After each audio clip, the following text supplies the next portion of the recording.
What's going on, everyone? So, Jaxson Hayes is somebody that I've talked repeatedly about, given him a lot of praise, right? And I do believe he deserves a lot of praise on his own merit. He's taken a real opportunity and really stepped up and been, in many ways, what the Lakers need, right? Luka has helped a ton. He's made things a lot easier for Jaxson Hayes, without a doubt, right? And it's not all on Luka. Several factors, right? A little bit of Luka, a little bit of Hayes just seizing the moment, a little bit about opportunity, right? A lot of factors that go into it. However, one thing that I've maintained, even when he's looked his best, is that I don't believe Jaxson Hayes is a starting caliber center, right? I think he is for what we need right now because we don't have a choice. Who else do you got? But that we still need a center in the offseason. That should be one of the biggest priorities. That I don't believe Jaxson Hayes is good enough and consistent enough on a nightly basis. Jaxson Hayes has had good runs. He's had good stretches, right? He's feasting off of the attention that Luka draws, right? Well, the last two games have really highlighted a lot of what I've said about Jaxson Hayes. Again, I don't think Jaxson Hayes is a bad player. I want to keep Jaxson Hayes. I would love to keep Jaxson Hayes around, right? I just think he's best suited as that backup. You go get, a Mark Williams, just using him as an example. You go get a Mark Williams. He can be your starter. He can do the things that Jaxson Hayes can't. And then when he goes to the bench, now you have Jaxson Hayes who can be that floor running lob threat. Him and Luka can play that two-man game and really capitalize on that situation, right? And playing that backup role. That's what I see and kind of envision Jaxson Hayes being. I've said all season long, Jaxson Hayes is great in little 15-minute doses. But the longer he's on the court, you start to see the flaws. You start to see the holes. Well, here's the thing. Lakers have started to play a bunch of games. Lakers have started to get guys back and doing all stuff. Teams also have noticed and paid attention and have putting things on scouting reports and stuff. And teams are more prepared for the Jaxson Hayes lob. You saw Chicago had a couple early and they cleaned that up real quick, right? Jaxson Hayes had 6 points in the first quarter and then finished the rest of the game with 10.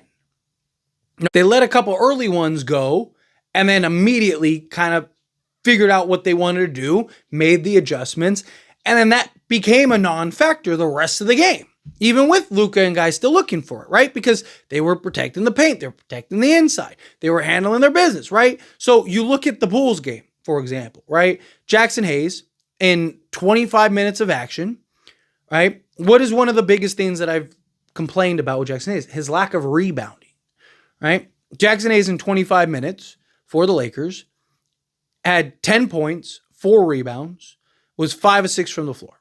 He had 2 assists and then a steal and was a minus 17. Right? Again, they cleaned it up. He became a liability out there in many of those stretches. Right? And then you look at the Orlando Magic game. All right, let's take a look at that game. All right. Okay, you had Jaxson Hayes in 18 minutes have 4 points and 4 rebounds. 2 of 4 from the floor, 1 block, and was a minus 10. Again, Orlando was prepared for it. Orlando didn't concede that draw. Right? Chicago has bigger, longer guys. Mattis is 6'10", right? You got Nikola Vucevic. Yeah, not a great defender, but he can put his hand up and block it. Orlando had several deflections last night, all on Reeves and Luka trying to throw lobs. They were just they were prepared for it. They were ready for it every single time. And Orlando has a bunch of long, lengthy guys, right? From Banchero to Isaac to Carter Jr., right? They have all these guys that have the length to just bat away shots and bat away balls. They were prepared. They had it on the scouting report. And Jaxson Hayes can't rebound well. And he's not this great interior defender. Right? He's not very disciplined. He tends to, put his hands on guys before going up rather than just going up. Right? We've seen it time and time again. And teams are exploiting it. Teams are pushing the pace, running in transition. They're getting out, right? They're attacking the inside and the interior. Chicago bullied us and dominated us on the interior. What did Orlando do last night? They bullied us and they dominated us on the interior. Yeah, both teams still hit threes and shot a bunch of them and all that stuff, but both teams got whatever they wanted at the rim. because teams aren't worried about the rim protection. What was the Lakers' issue early in the season?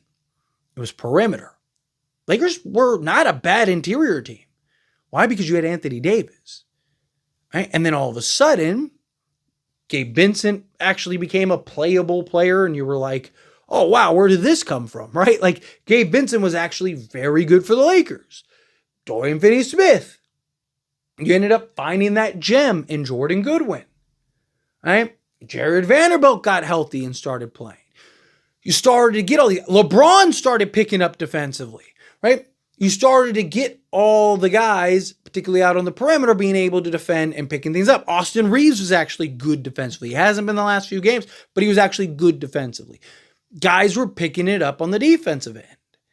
And then you ended up, trading Anthony Davis. The Lakers were still able to hold their own. And then Chicago was like, let's just dominate the interior because we have the advantage on the inside and play an inside-out game, and then start hitting shots. Because you got to remember, early on in the Chicago game, Kobe White was the only one that was really hitting a bunch of threes. Kobe White started the game. He was, 7-7? Right? Like, he was the one, and then Mattis hit a couple. But, like, they weren't shooting the lights out in the start, and they were mostly inside. They were just out hustling us, out working us. And then all of a sudden, they started hitting some shots. Lakers got spread out. You don't have Jaxson Hayes as this interior threat. I mean, even when we play like Denver, right? Jaxson Hayes isn't the guy defending Jokic. They have Rui on Jokic, and Jaxson Hayes is the help defender. Right? So you don't, like, even the guy that is supposed to be your center, you don't even have, you have a 6'8" forward defending that guy instead of your 7'1" high flyer. Because he's 220 pounds soaking wet, and he's not very disciplined.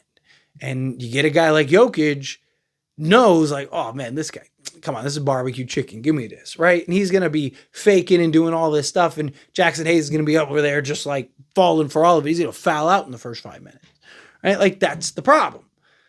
And I just don't know. I have my concerns. And again, I've praised Jaxson Hayes recently, praised him a lot recently.